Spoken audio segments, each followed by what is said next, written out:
kiddo? I'm great. Yeah. How much is Twitter paying you these days? Are you making money as well? I wish I could make more, but yeah. Yeah. No, that's great. I see Akarina is posting every day, what she's saying. I'm like, yo, girl. But anyway, I saw your review on Twitter about Mandoza in Kalagata, whatever. Yeah, you were not mincing your words. What's going on? So I finally got to watch it because obviously we did have interviews about it. We've been discussing it, and from the trailer, I was intrigued because it's actually, to be honest, I was more interested in watching how Wiseman was actually going to embody that character. So I got to watch it. Wiseman is doing a good job. The cast is not that bad, honestly. But to be honest, the production, it's not the best quality I actually expected. From what you see from the trailer in regards to the first episode, it's just totally different things in terms of quality. Like, I don't know, with the camera, with the visuals, were they trying to make it feel like it's in the early 2000s or 90s? It felt that way, but it shouldn't have felt that way because now I'm watching a show that's been shot recently. It's supposed to give me that quality. Obviously, the storyline is not something that happened just recently. It wasn't the best for me. The scenes were rushed. Everything was just a mess for me. So your biggest gripe was the look. Yeah, the quality, to be honest. But the acting and the directing... It's not great. It's even worse compared to the Lebo Matos' series. Is it? Yeah, it's even worse. Okay. That's how bad it is. Damn. And also, Wiseman is a good actor, but I felt like he should have known. They should have just done a lot more in terms of script, in terms of him talking in Tsotsi Tao. Yeah. Because Wiseman sounds like a Zulu guy from KZN. I don't know if Mandoza sounded like that during the day. No, he did not. Yeah. Oh, okay. Look, my thing is this. Look, all great actors have been in projects that were not that great. You know what I mean? Yeah. So being in a bad or maybe having a bad role. That's why I always say, I will never say somebody's a bad actor because sometimes people get, roles that are not great and all of that. So I saw a lot of people were not happy about Wiseman as Mandoza. They say the look works, the mannerism work, but something was not, the language connecting. So I guess the issue is the language. Look, it's gonna be very difficult for anybody in South Africa to try and recreate these kind of shows on TV. And I'll tell you why I say that. And I'll tell you why I've chosen not to watch in Kalagata now. I'm giving myself let the reviews and whatever finish, and then I'll watch it once everybody has forgotten, and then I can have an honest whatever. Part of the reason why I do that is because I believe that because this is recent history, when you speak Lebo Matos, when you speak Mandoza, majority of the people that are alive right now know that person. And without even opening a screen or whatever, they have an idea of who that person is.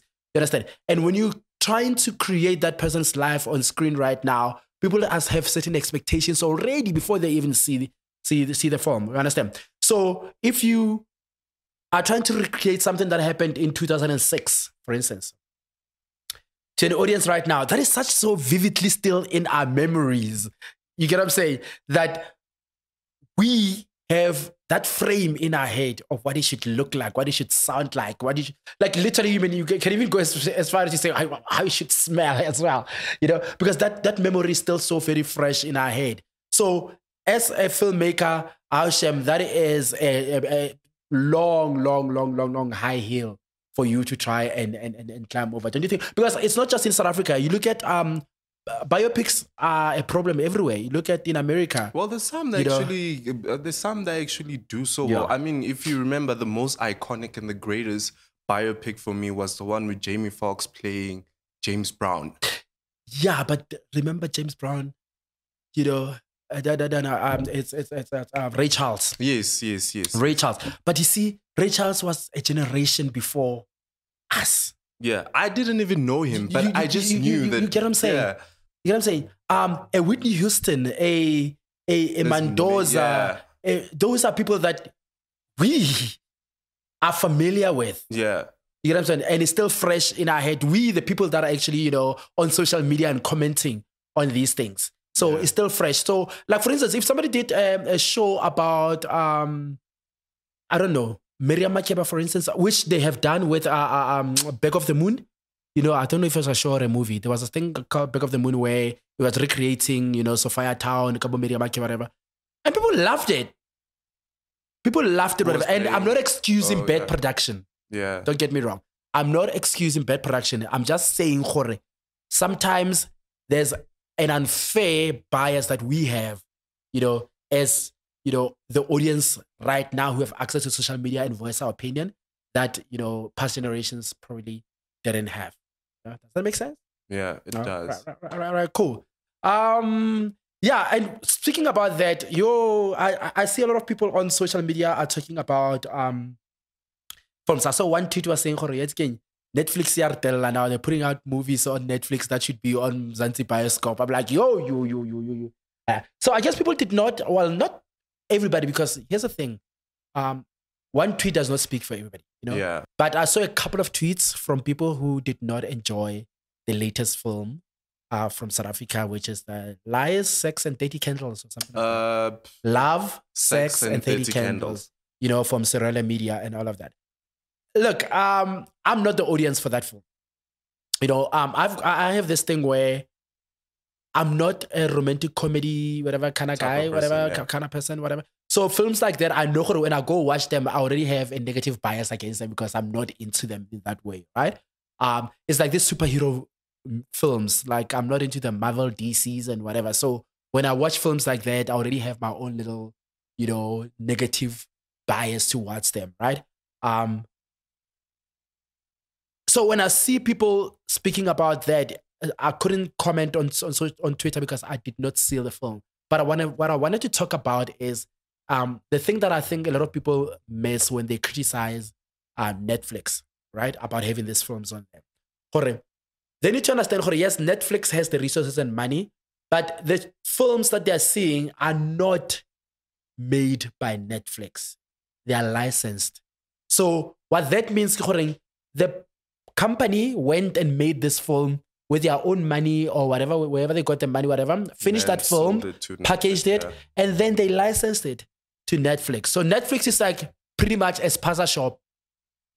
I understand, where, you know, there are different brands and different products on that. Yes, occasionally maybe they'll bake their own magwinya, but the rest of the spaza shop, it's, you know, content that they license. So when people criticize Netflix, I understand it from a point of pick better quality, you know, when you're licensing, but also on the other side, I wanted to make sure that people understand, like, there's a difference between a show or a film that was made, that is a Netflix original, and a film that was licensed. And you also notice that with promotion. If a show is an original from Netflix or Showmax, whatever, they go big with promoting it. Why? Because they invested money into it. So they want to get their money's worth out of it.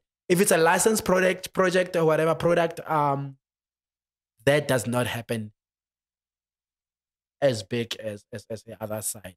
And the thing is, I do get the mixed reviews about the movie and stuff like that. I personally actually enjoyed it. Yeah. It took me time to actually just, because I tried watching it the first time. I probably lasted like a few minutes. I was like, okay, let me just give this movie a break and then watch it again. Yeah. It is a good movie compared, I mean, considering the same production company that actually created Home Wrecker. Yeah. This is a very huge improvement when you compare these two movies. It's actually much more better in terms of storyline. The fact that this movie is actually based on a book. Obviously, the execution wasn't the best, but they actually tried their best with it. With the cast, they did a phenomenal job. It was actually nice seeing Amu Chidi back on our screens. She did a phenomenal job. Your Loiso McDonald. Bahumi is actually growing as an actress, and I don't. I'm not sure if people are actually paying attention. I can't wait to see her actually do more in terms of an actress. As an actress, but it's actually not that bad. The storyline is there. But my biggest critique for them in terms of South African movies in general, I do get that we want our movies to relate to other people just outside of Africa, South Africa in general. But if you're gonna have a movie about Black South Africans going through particular things, you can't have Black people playing white people in terms of like the language. You can't be speaking English. I'm living in Soweto. I'm going through. Let's say there's a whole storyline about battling about the 4-room house. Yeah. And then you try and make a movie about that, and now we're arguing in English. It just derails the whole thing. Yeah. And it's not relatable because now the language is just not. It's not pulling me as a viewer as that, okay, this is very relatable. Yes, the storyline is there, but I do feel like the English thing, come on, like we have Korean movies, we have Mexican movies. Why can't we just have South African movies? Like, can't they just follow the same method as How to Ruin Christmas? How to Ruin Christmas, there's like a well balance between English and other languages. Like you can actually relate. You can't be angry and arguing in English as a Black person. I mean, even if you try, it's not going to be the same. And there was a thing that I don't want to give it too much because you haven't watched it. Yeah. But there's like a storyline between Mam Clementine, who's playing Masibiso Nikki, where she's also on the movie Love, Sex, and 30 Candles. She is playing Candice Mudisele's sister. What's her name? Is it Candice? Yeah, Candice is on the thing. Yes. Winter's the dancer, Candice is the actress. Yes. Candice is actually playing the certain character on that movie. Yeah. And her mother is the person playing her mother's Mom Clementine. Yeah. So the whole conversation they had, like in English, it just didn't feel authentic enough for me. And I do wish that South African filmmakers just do consider that. I think that's one of the point that makes South African people like shy away from actually watching South African movies or being hesitant to watch South African movies, because now you can be having a whole gangsterism movie in a township with gangsters speaking English. It just doesn't make sense. Oh, fair. That's a fair statement. I mean, actually, that's an interesting conversation that I think maybe in one of our episodes we should have with somebody about the importance of language in South African content, because we speak of tribalism, we speak of representation on our screen, and you'll have people saying, certain languages are preferred more than others. Certain languages are given more prominence than others. I remember the other day we were talking about 1802 and Ushaka. And we're talking about how they're very much similar in a way, but they represent isiXhosa and isiZulu, and they're getting all this attention and the budget that's given to them, and somebody else. But how come the Tswana and the Venda and whatever? I'm like, numbers don't lie. Yeah, it's a numbers thing, but also there's Giyani that SABC had as a thingy, as a project or a product, but they did nothing with it. You get what I'm saying? They didn't go all out to make sure that people knew that there's a show called Giyani. Like, I mean, the latest season, is it even still on air? Because I completely forgot on it. Air, but I won't lie, I stopped watching at some point. Yeah, that's the thing. You get what I'm saying? Because you cannot just speak about representation if that representation does not come with actually letting people know, that these shows exist. Like we speak about this all the time about 1802. It's a great show. We both agree that it's a great show, and but also with it, I feel like there's not enough, that's been done by the channel to make sure that this show, people are aware of it and are watching it. I don't know what the reason is, because I think it's a great magic thingy, because they don't go big in terms of marketing, in terms of most of their shows. I mean, there's literally How to Manifest a Man. Yeah. That's actually an incredible show. And when I saw the trailer, I wasn't really that much convinced, but now I'm actually hooked on the show because it's actually good. When even the title, it's way different from what the storyline is, because I thought maybe it was going to be one of those typical rom-com series, whatever. It's not. It's actually great. There's a great storyline to it. I think One Magic in general, they're not doing enough marketing in terms of their shows. The river, I think they've gone big in terms of the river. Yeah. With 1802, I can disagree on you on that one because I've gone to malls, I've seen lifts with like billboards or pictures of the show. And, Yeah. and when you see like escalators, you do see like 1802 stuff. And Yeah.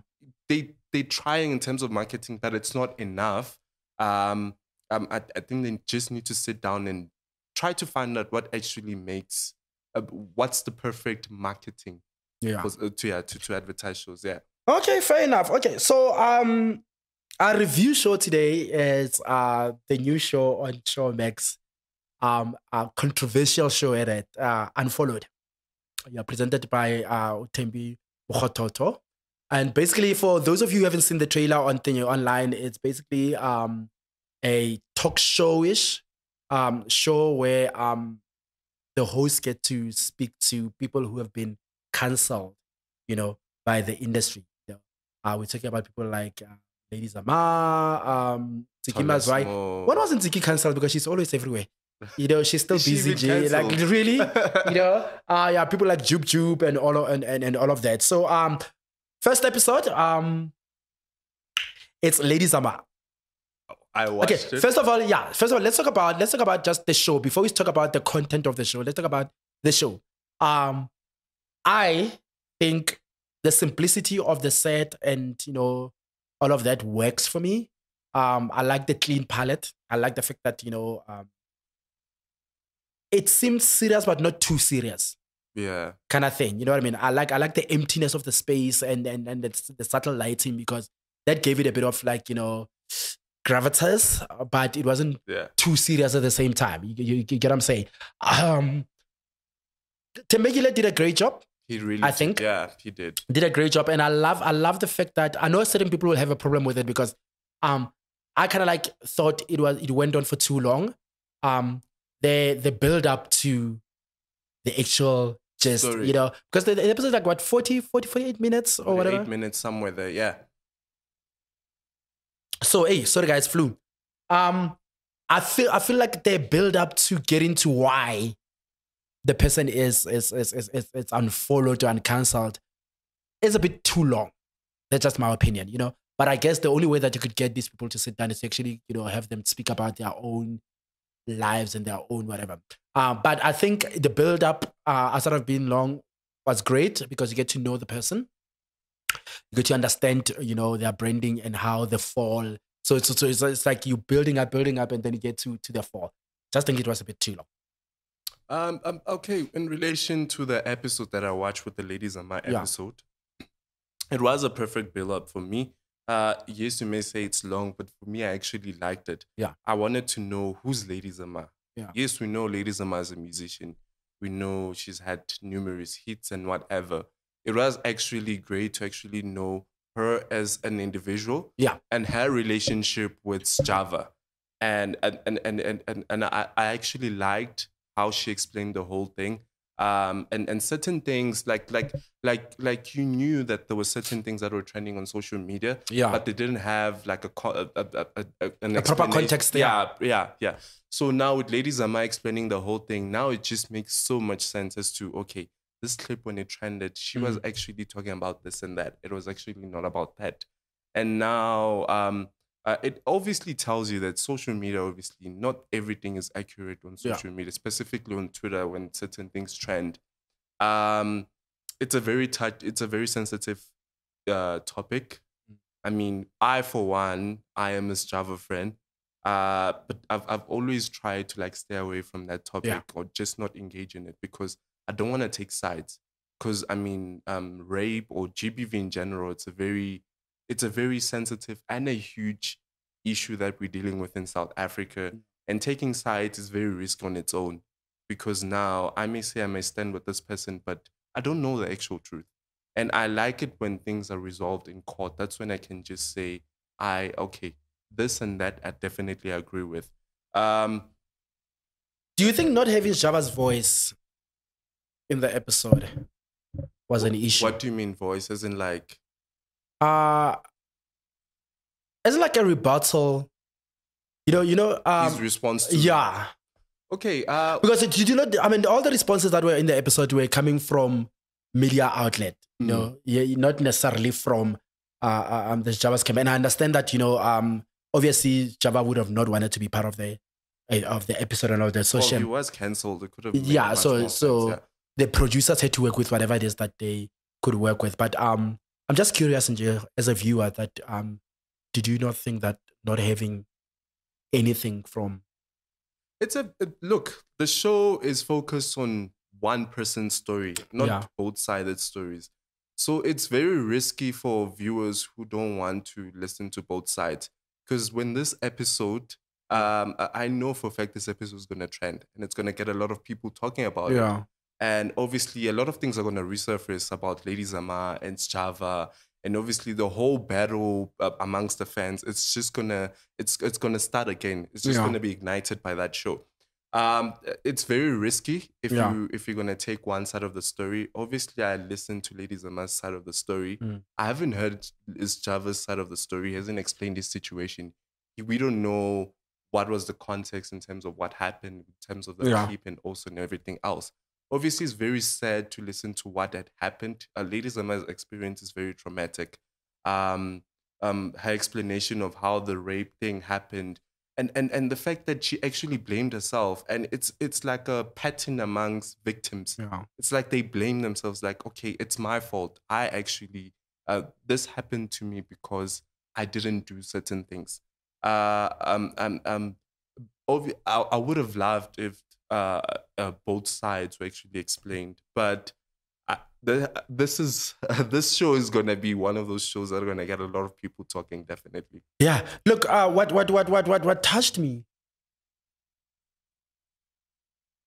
was when she was talking about how some of the people within the industry that she thought were her friends started picking sides, you know, and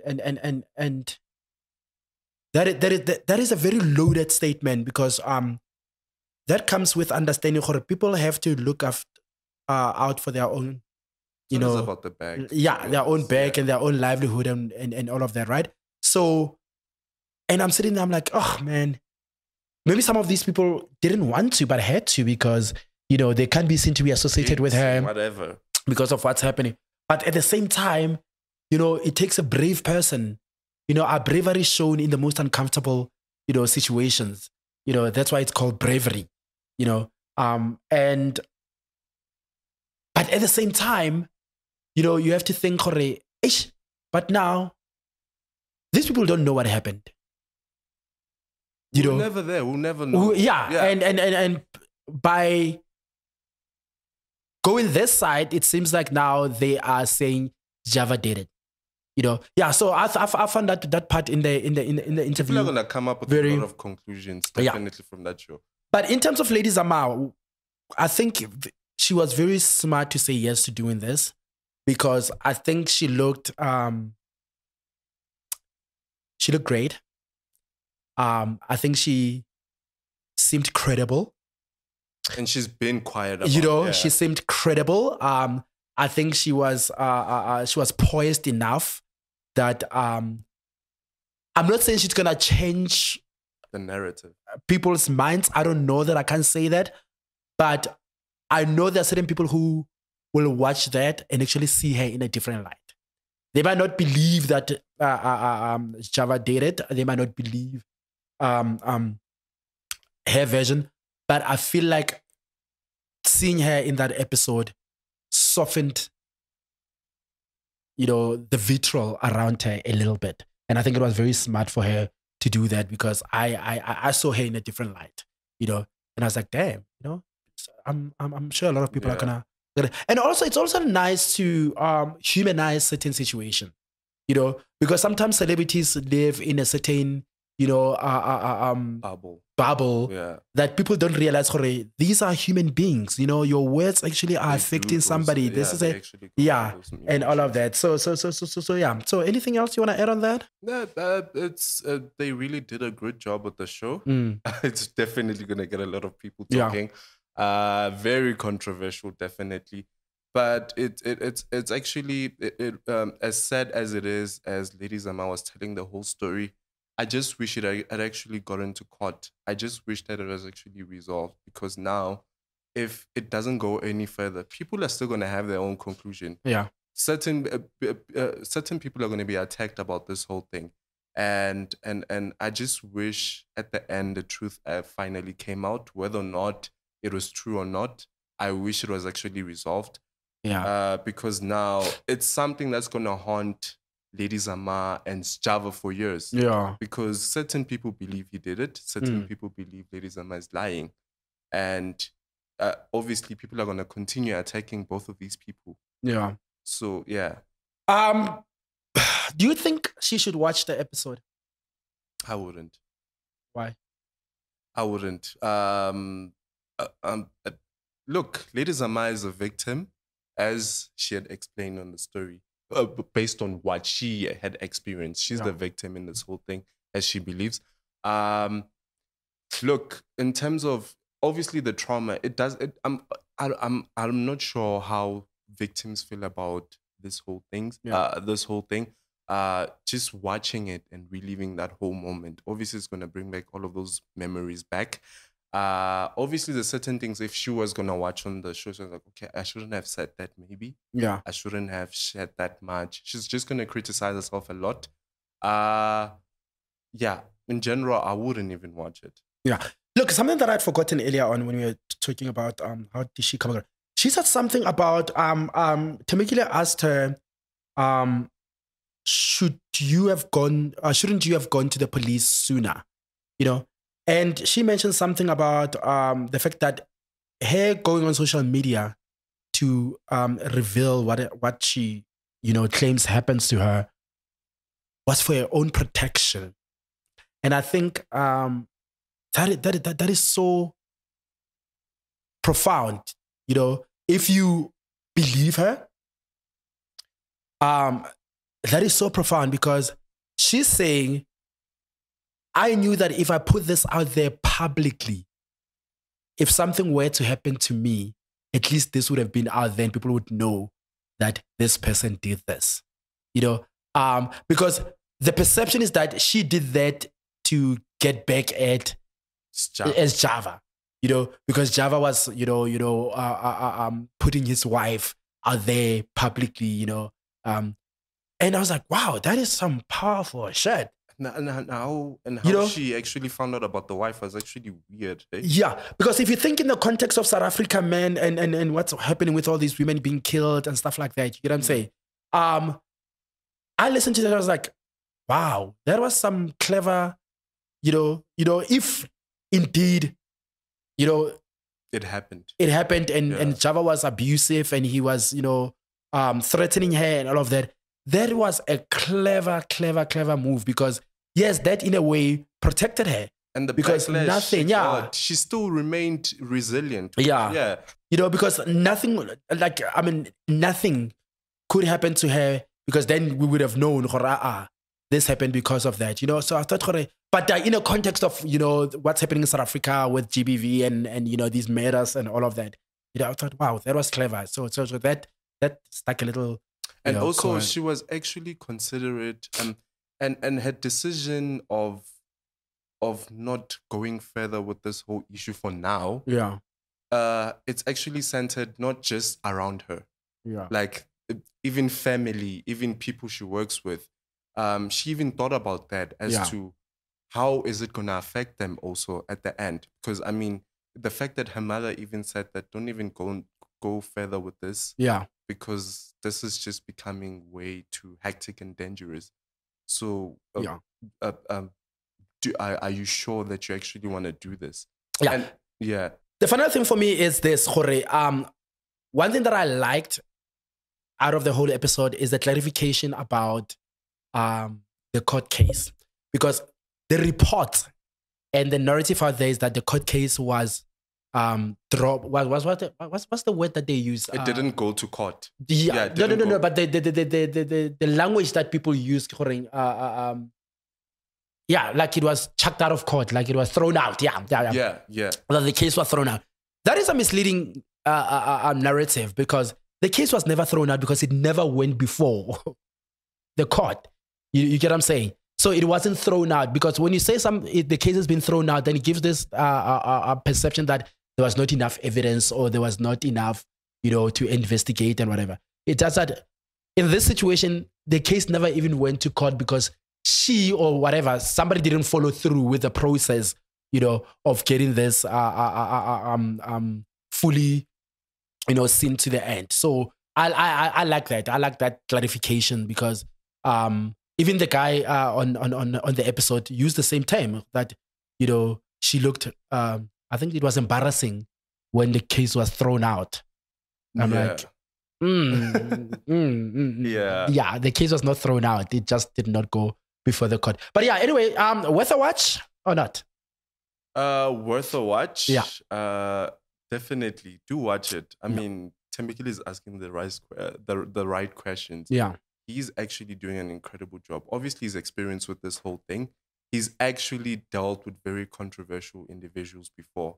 I mean, we all remember the whole AKA and the Anele Tembes saga. Yeah, so he's the perfect person for this. He did a great job. And obviously on Lady Zama's side, it was great that she actually told her story. So it's up to whoever who wants to believe the story or not. It will depend on you as a person. Yeah, look, I concur as well. It's definitely a must watch. It's very interesting. Highly recommend it. Depending on what side of the fence you're in, it's an interesting watch. And if you didn't see it this week when it airs, try and see a repeat somewhere or catch the next episode, because I think each episode is going to be different. We might not have like a two-side kind of thing. It shouldn't be like the whole same thing. So so we'll see how the other episodes are. I'm looking forward to seeing the most dramatic one based on the trailer. Yaga Toilets more. I'm really interested to see that. I hope they save the best. You know what? I think they might pull it. They might have pushed it back to being the final episode. Yeah, I think it's very perfect. Yeah, I think it's going to be the final episode. But but that would be very interesting. Well, that's our show. Thank you guys very much for tuning in. Oh, by the way, let's do this. Send us messages if you can. We'll try and put them in the show and tell us what you guys thought of the episode. What did you guys think of Lady Zama's interview? And it would be interesting to hear what you guys are seeing, because we are seeing it in a different way. You guys are seeing it in a different way. So it'd be interesting to perception is not the same. Come back to this and hear what you guys thought, right? Yeah. Love you guys a lot. See you guys next week. Sharp.